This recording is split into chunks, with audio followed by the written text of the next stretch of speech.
Assalamualaikum warahmatullahi wabarakatuh.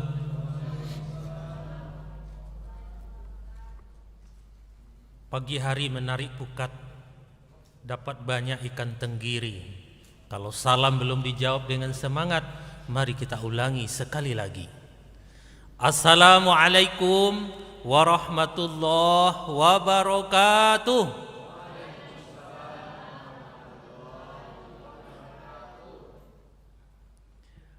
Alhamdulillahilladzi anzala as-sakinata fi qulubil mu'minin liyazdadu imanan ma'a imanihim. Ashhadu an la ilaha illallah wahdahu la syarika lah wa ashhadu anna Muhammadan abduhu wa rasuluh sallallahu alaihi wasallam la nabiyya ba'da. Allahumma salli wa sallim ala sayyidina Muhammadin wa ala alihi wa ashabihi ajma'in. Alhamdulillah, bersyukur kita kepada Allah Subhanahu wa taala pada pagi yang berbahagia ini, pada hari Jumat ini kita bisa berkumpul di masjid yang kita cintai ini dalam rangka bertolabul ilmi, silaturahmi di lingkungan Dinas Pendidikan Provinsi Sumatera Barat ini. Mudah-mudahan kehadiran kita semua dicatat oleh Allah sebagai amal soleh. Energi yang kita keluarkan, biaya yang kita habiskan, waktu yang kita luangkan dicatat sebagai amal ibadah oleh Allah Subhanahu wa taala. Amin Allahumma amin.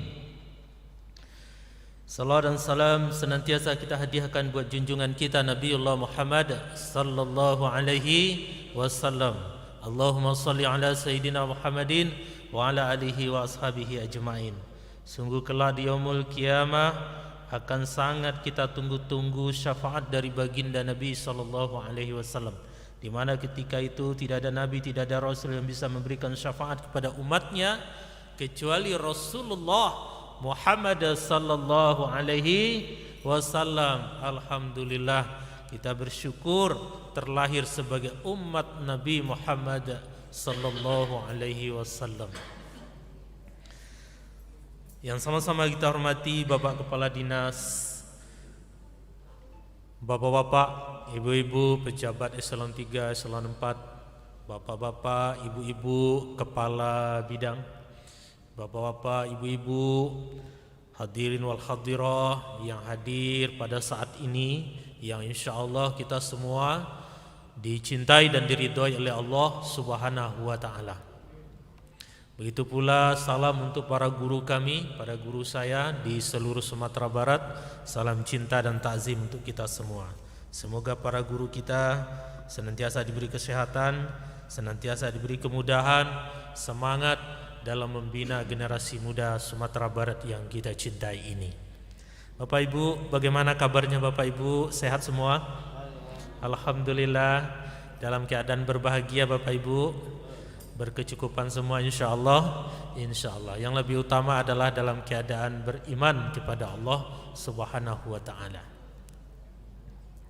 Kalau bukan karena setetes tinta, takkan kugubah sebaik puisi. Kalau bukan karena cinta, manalah mungkin kita berjumpa di sini. Iya. Bapak Ibu sekalian yang dirahmati oleh Allah Subhanahu wa taala. Saya diberi tugas oleh Ustadz Erwin pada pagi yang berbahagia ini menyampaikan tausiah berjudul Kurban, Kisah Cinta Keluarga Syurga. Masya Allah. Ibu-ibu sekalian yang dirahmati oleh Allah Subhanahu wa taala, bapak-bapak,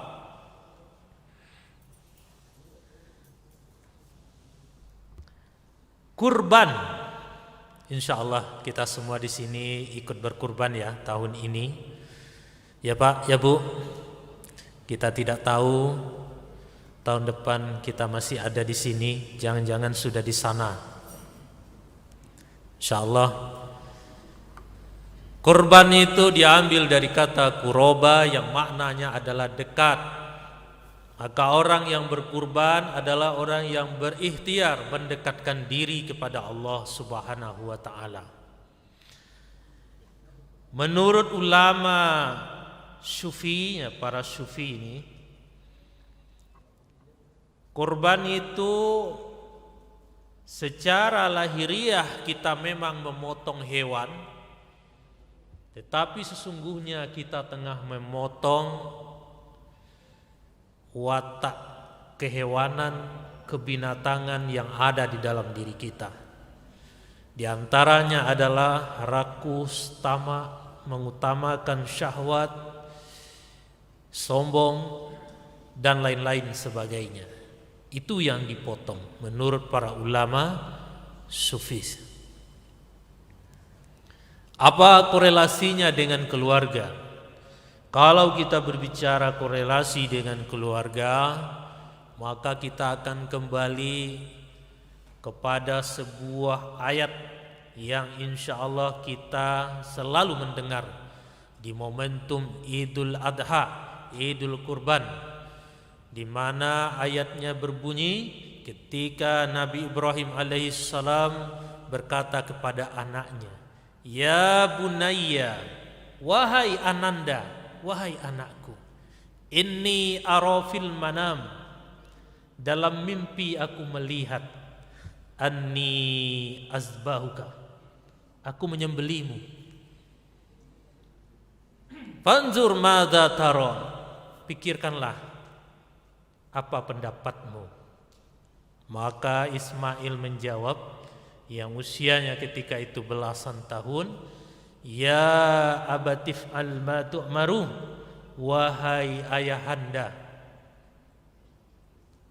if'al ma tu'maru, lakukanlah, karena itu perintah dari Allah Subhanahu wa taala, satajiduni insyaallah minas sabirin."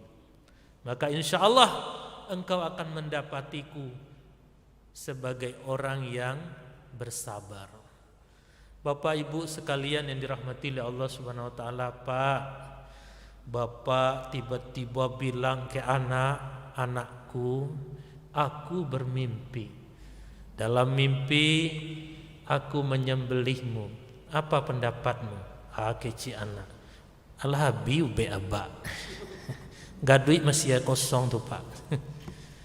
Tapi Ismail alaihissalam apa jawab? If'al ma tu'maru, satajiduni insyaallah minas sabirin. Dialog ini Bapak Ibu adalah dialog terbaik. Tidak ada dialog dalam kisah percintaan di novel dan segala macam yang bisa menyamai. Dialog ini juga yang menyematkan kepada Nabi Ibrahim alaihissalam, beliau sebagai bapak parenting dunia, ayah yang paling sukses di dunia, yang menjadi suri tauladan terbaik dalam hal keluarga, dalam hal membina anak-anak. Ibrahim alaihissalam ikon ayah sukses. Jadi kalau kita ingin melihat, ingin mencontoh bagaimana pendidikan terbaik yang Allah tunjukkan kepada kita semua di muka bumi ini, maka lihatlah bagaimana Ibrahim mendidik anaknya. Jangankan harta, jangankan tenaga, jangankan waktu, lehernya pun diberikan kalau orang tuanya yang meminta. Ada ndak anak kita macam itu sekarang Pak Bu? Anak-anak kita ada ndak yang seperti itu sekarang Bapak Ibu? Insya Allah ada Ustaz, banyak. Insya Allah anak-anak kami anak-anak yang soleh dan soleha. Amin Allahumma amin. Ibu-ibu sekalian, kita orang tua ini berharap sekali, terutama ibu-ibu yang hamil wahnan ala wahnin, kata Ustadz Hakim tadi, dalam kondisi yang lemah bertumpuk-tumpuk, wahnan ala wahnin, mengandung itu betul-betul berat, Masya Allah, berat sekali. Bagi bapak-bapak juga mencari rezeki yang halal, perjuangannya juga begitu dahsyat, siang malam pontang-panting, lembur mengerjakan laporan dan segala macam. mencari rezeki yang halal. Perjuangan yang tidak begitu mudah. Di balik perjuangan kita yang tidak begitu mudah, kita sangat berharap munculnya dari keturunan-keturunan kita anak-anak yang soleh dan soleha. Soleh dan soleha, itulah yang kita harapkan. Yang menjadi pertanyaan sekarang, sudah hadirkah si soleh dan soleha itu di rumah kita? Ada Pak Ustadz. Siapa? Anakku yang pertama namanya Soleh, yang perempuan Soleha. Nah, jadi sudah ada Pak Ustadz. Alhamdulillah, itu kreatif.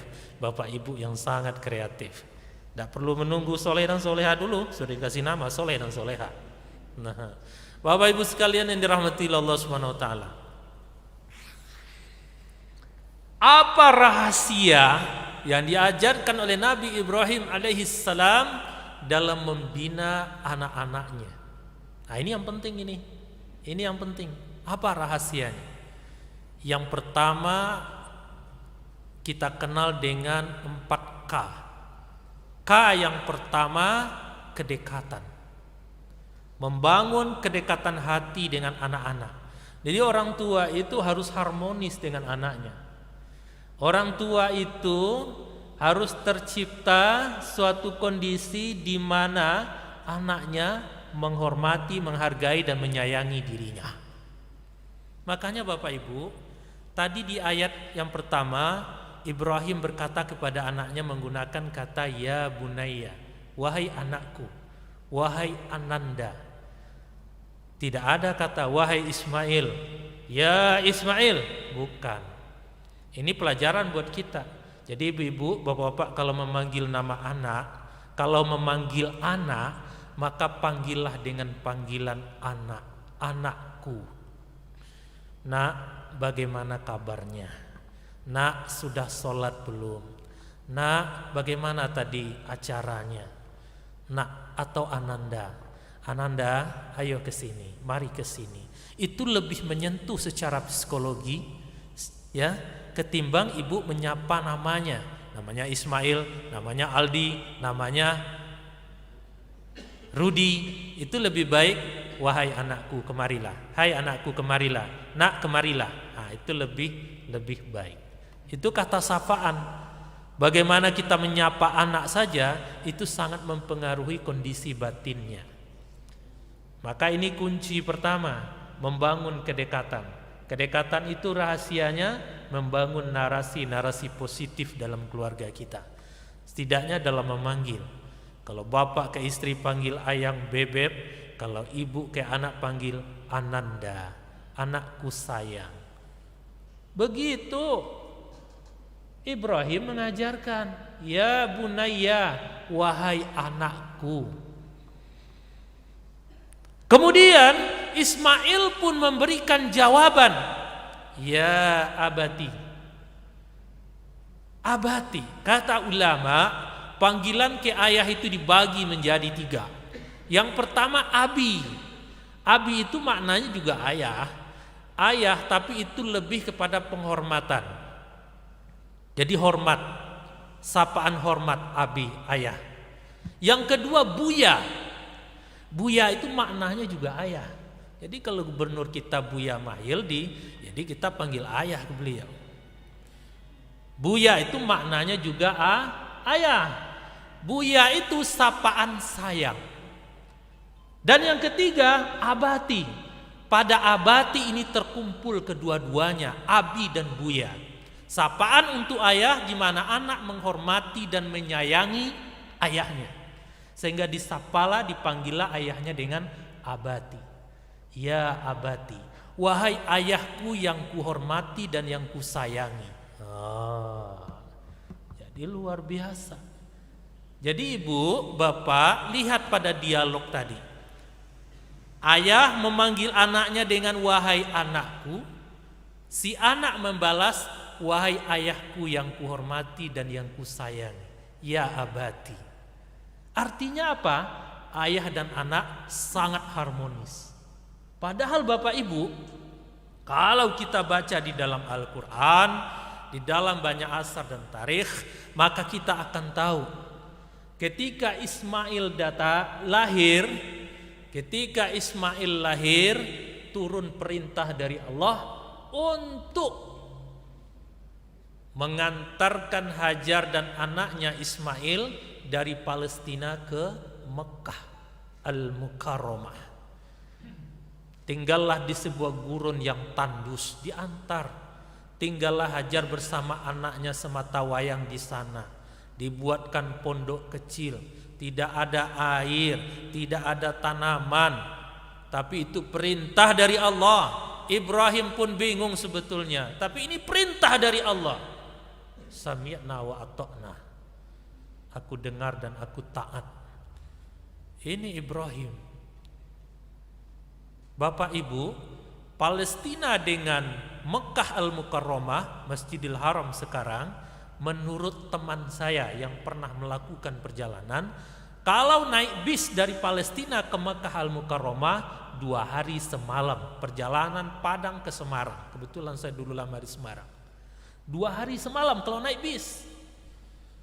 Bayangkan Bapak Ibu, dulu Ibrahim naik unta. Unta itu perjalanannya kayak apa? Kalau Ustadz Erwin itu berjalan, lebih cepat Ustadz Erwin jalan daripada unta. Perjalanan dari Palestina ke Mekah dengan unta membutuhkan waktu yang sangatlah lama. Tapi yang namanya Ibrahim alaihissalam, beliau nabi, beliau berdakwah di Palestina, menyampaikan risalah dakwah di sana, membina ribuan jutaan manusia di Palestina, sementara anak istrinya di Mekah, dia juga harus melakukan perjalanan menjenguk anak istrinya. Dijenguk Pak, perjalanan pulang pergi hampir 2 bulan. Tiap tahun dijenguk anak istrinya, dibawa kebutuhannya, dibawa apa yang dibutuhkan. Artinya apa? Dengan beban yang sangat berat, perjalanan yang sangat jauh, Ibrahim tidak melupakan tugas tanggung jawabnya sebagai seorang ayah, sebagai seorang suami. Perjalanan panjang. Jadi kedekatan itu dibangun. Bertemu sekali setahun, tapi berkualitas, quality time. Kita yang susah itu Bapak Ibu, pulang dari kantor sudah jam 5:30, ketemu sama anak sudah harum wangi, gitu, ketemu sama cucu, baru duduk 1 menit langsung buka HP, teng teng teng teng sampai azan Allahu Akbar, Allahu Akbar, sholat ke masjid. Ketemu sama cucu itu cuma hitungan detik, yang lama adalah pegang HP-nya. Sayang ke cucu atau ke HP, sayang ke anak atau ke HP. Terus bagaimana caranya kita bisa punya anak yang soleh, yang soleha, yang dekat dengan kita, yang terbangun jembatan hatinya dengan kita. Kita sibuk dari pagi sampai sore di kantor karena memang tugas kita. Ketika berinteraksi dengan anak, kita habiskan untuk memegang HP, kadang menyalakan sinetron. Bagaimana mungkin kita berharap anak itu dekat dengan kita? Anak lebih dekat ke pembantu. Pembantu serasa ayah, ayahnya serasa pembantu. Ketika pembantu bilang, "Ananda, ayo kita ke pasar," anaknya mukanya cerah ceria, ayo, gitu kan. Tapi ketika ibunya yang bilang, "Ke pasar yuk," anaknya mikir, tumben ibu saya tiba-tiba ngajak ke pasar, ngajak jalan-jalan, selama ini kemana aja. Ibu, memang waktu kita tak banyak, tapi jadikanlah waktu sedikit itu bermutu, berkualitas. Jangan pegang HP saat bersama dengan anak. Matikan TV itu. Kapan perlu kalau ada tetangga yang mengerumpi, ya pulang. Nanti weekend. Sama anak Pak Bu, sama anak. Buah hati ibu-ibu, wahnan ala wahnin, lita, lelah, letih dalam mengandungnya, bertarung nyawa saat melahirkannya, berjuang kita habis-habisan agar dia menjadi anak yang baik. Berikanlah waktu kita untuk anak-anak kita. Kalau di rumah, tutup HP, masukkan ke lemari, kunci lemari, ngobrol bersama anak, bangun jembatan hati bersama anak. Itu kuncinya. Ketemu tiap hari, ketemu sih ketemu, tapi yang dipegang HP. Ketemu tiap hari, ketemu sih ketemu, tapi ke suami, ke istri jarang ngobrol, sekali ngobrol bertengkar. Nah, ini masalah. Jadi bangunlah quality time. Ya. Kedekatan. Kemudian yang kedua adalah keteladanan. Pengen anak kita rajin sholat di masjid, bapak-bapak duluan berangkat ke masjid. Allahu Akbar, Allahu Akbar. Ayo anak-anakku sayang, ayo kita berangkat ke masjid. Sholat subuh, AC nyala ya kan? Nyalakan lampu mereka masing-masing, matikan AC-nya. Ayo anak-anak, kita berangkat ke masjid. Berangkat. Sholat di masjid. Insya Allah anak-anak kita itu menjadi anak-anak yang soleh dan soleh. Ada seorang ibu-ibu zaman dulu, zaman kuno, SD saja tidak lulus Pak. SD saja nggak lulus. Dia punya anak laki-laki. Kalau sudah jam 4 pagi, semua anaknya dibangunkan, diguyur sama air. Apa yang terjadi Pak Bu? Kebiasaan itu berlanjut sampai anaknya itu besar, sampai anak itu dewasa, sampai anak itu SMA dan menjadi kenangan yang baik. Kenapa? Karena anaknya itu jam 4 sudah bangun, bisa sholat malam, dianya dan berangkat ke masjid, dan semua anaknya kuliah semua dan menjadi anak yang baik, penurut dan sukses dengan karirnya. Kuncinya satu aja. Jam 4 pagi semua anaknya dibangunkan, AC dimatikan, dulu nggak ada AC. Nah, ya kan? Lampu dinyalakan, ditarik anaknya ke belakang, disiram sama air semua. Awalnya sih nangis, jerit-jerit. Ya kan? Tapi selanjutnya mereka malah kangen. Kangen nih dulu dimandiin sama ibu, sama umi, jam 4 pagi disiram sama air, terus diajak sama bapak ke masjid. Habis itu kami belajar, kami olahraga, semuanya jadi anak yang baik. Alhamdulillah. Itu metode, itu orang kampung loh, nggak berpendidikan. Masa kita yang S1, S2, S3 kalah dengan mereka? Tidak, kita lebih baik. Insya Allah kita semua yang hadir di sini bisa lebih baik dari beliau-beliau. Setuju Bapak Bu? Setuju, Masya Allah. Allahu Akbar. Sesekali anak kita tuh kan diajak ke masjid, ayo Nanda, qomat, azan, gitu kan. Sesekali mereka disuruh tampil. Bapak Ibu sekalian yang dirahmati Allah Subhanahu wa taala. Pak Bu, siap Bapak Ibu, jam 4 pagi anak dibangunkan semua. Sholat tahajud, baca Quran, datang azan, ayo ke masjid. Itu saja ternyata efeknya luar biasa. Luar biasa. Gak kenal ilmu parenting, sekolah aja cuma SD, gak punya ijazah, tapi bisa hanya dengan satu metode itu saja. Nah, Bapak Ibu sekalian yang dirahmati Allah Subhanahu wa taala, keteladanan. Kita pengen anak kita jujur, maka awalilah dengan kita selalu jujur. Jujur dalam perkataan, jujur dalam laku dan perbuatan kita. Kita pengen anak kita rajin, maka mulai dari kita Bapak Ibu sekalian yang dirahmati Allah Subhanahu wa taala. Yang ketiga, ketegasan. Ini yang penting. Ustadz, iya, saya dulu hamil Ustadz, berat sekali, muntah-muntah, ya. Melahirkan juga bertarung nyawa, iya. Membesarkan dia Pak Ustadz, biayanya juga banyak, iya. Penyakitnya dulu banyak, iya. Ibu bersabar. Bagaimana mungkin Pak Ustadz, saya tega, jam 4 pagi anak saya bangunkan lagi lelap-lelapnya tidur dengan AC. Bagaimana mungkin Pak Ustadz, saya suruh anak saya cabut rumput di belakang rumah. Saya suruh anak saya menyapu rumah, ngepel dan segala macamnya. Bagaimana mungkin Pak Ustadz? Saya suruh anak saya mencangkul ke sawah atau ke kebun. Ibu, cara terburuk dalam mendidik anak adalah dengan memanjakannya. Itu cara terburuk. Ibu dulu kehidupannya susah, saya juga susah. Bapak dulu kehidupannya susah, sama-sama susah kita. Banyak di antara orang tua mengatakan, Ustadz saya dulu kehidupan kami susah.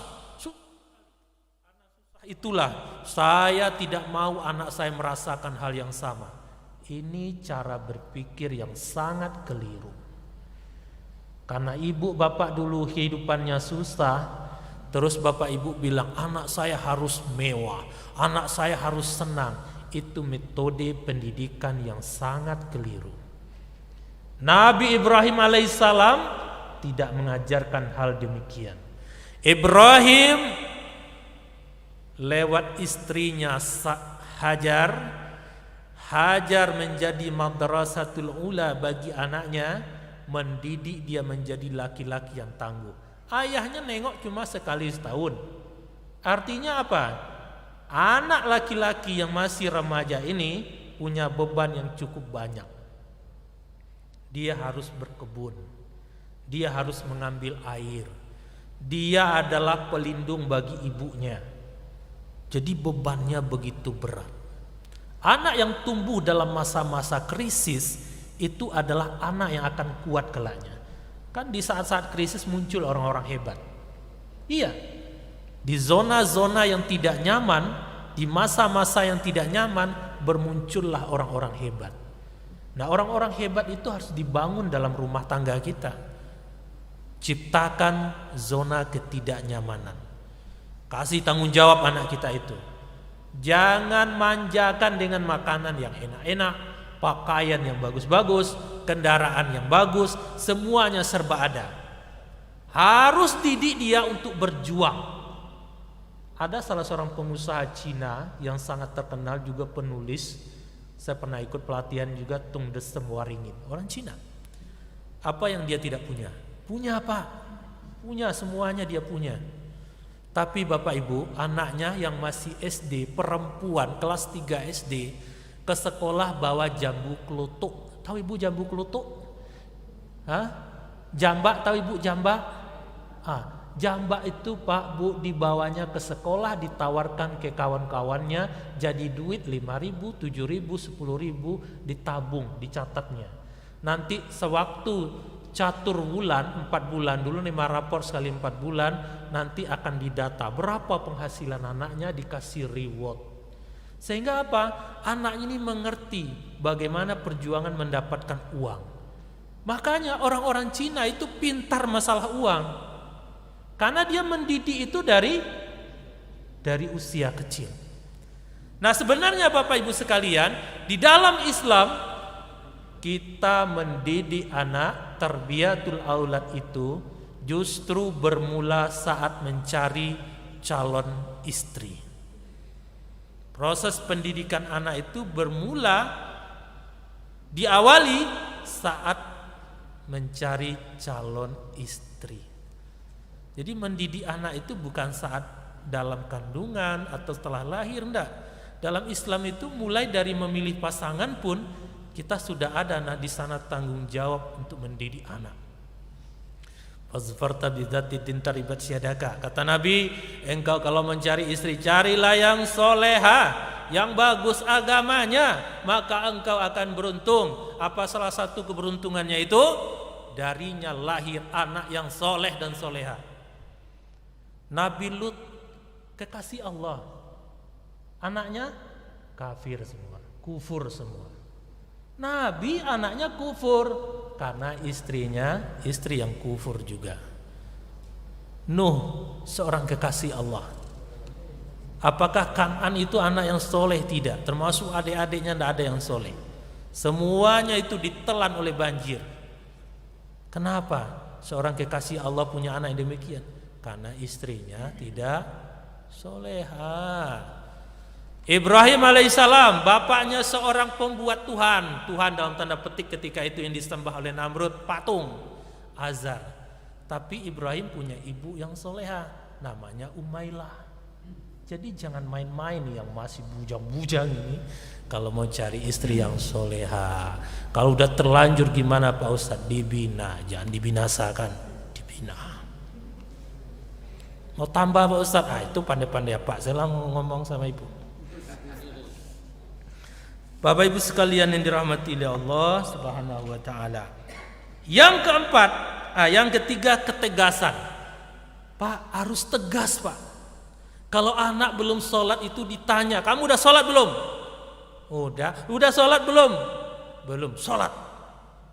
Hari ini tidak ada uang jajan ke sekolah. Nah, gitu, tegas. Hari kasih dia punishment. Jadi ada reward and punishment. Imam Ali bin Abi Thalib mendidik anak itu berdasarkan umurnya. Kata Imam Ali, usia 0 sampai 7 tahun anak adalah raja. Sayangi dia, penuhi semua yang dia minta. Papa, pengen balon, belikan balon. Sehingga waktu dia membutuhkan, ceruknya itu butuh kasih sayang itu penuh dengan kasih sayang. Usia 8 sampai 16 tahun itu usia anak turun jabatan dari raja jadi prajurit. Prajurit itu disiplin. Ya nak Pak? Ya nak Bu? Prajurit itu disiplin. Maka orang tua mendisiplinkan anak. Anak itu harus dibina dengan ketegasan. Saatnya dia dibangun karakternya itu usia 8 sampai 16 tahun itu. Karakter jujur, karakter pekerja keras itu dibangun di usia 8 sampai 16 tahun tadi. Bapak Ibu, orang-orang tua kita dulu Bu, itu enggak kenal ilmu parenting. Tapi ibu-ibu kalau enggak mau mengaji, kayu segini Bu, rotan segini, siap-siap itu. Sampai merah itu. Nih, belakangnya merah. Saya dulu setiap ngaji nangis terus, Pak. Setiap ngaji nangis terus. Karena orang tua kita mengamalkan salah satu ilmu yang disampaikan oleh Imam Ali. Usia 17 sampai ke atas itu anak adalah sahabat. Jangan sampai anak ibu curhatnya ke orang lain. Upayakan bagaimana anak itu curhat ke kita.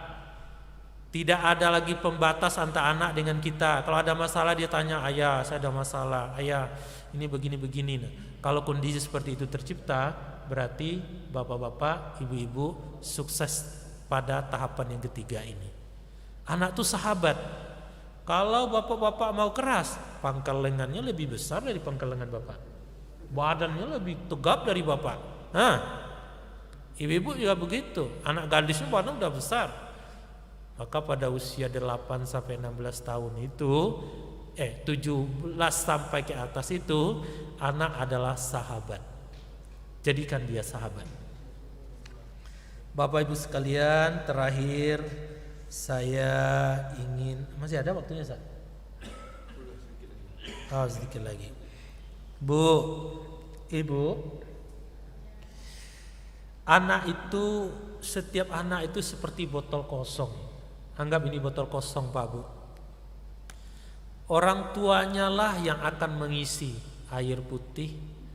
Kalau air putih harganya 2.500, sirup 4.000. Kalau isinya adalah pokari naik sedikit gitu. Kalau isinya madu mungkin 100. Ya. Kalau isinya obat kuat, tanya ke kedai yang menjual.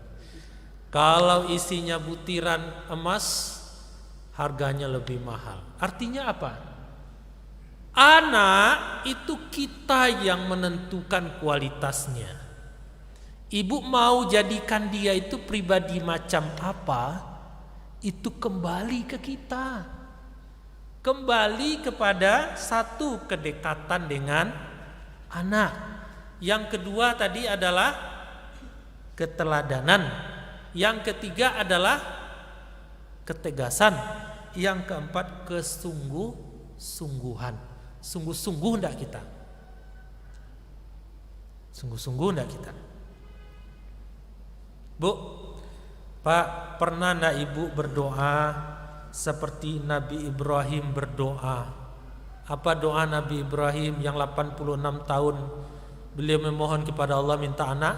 Rabbi habli minas solihin. Ibrahim menangis.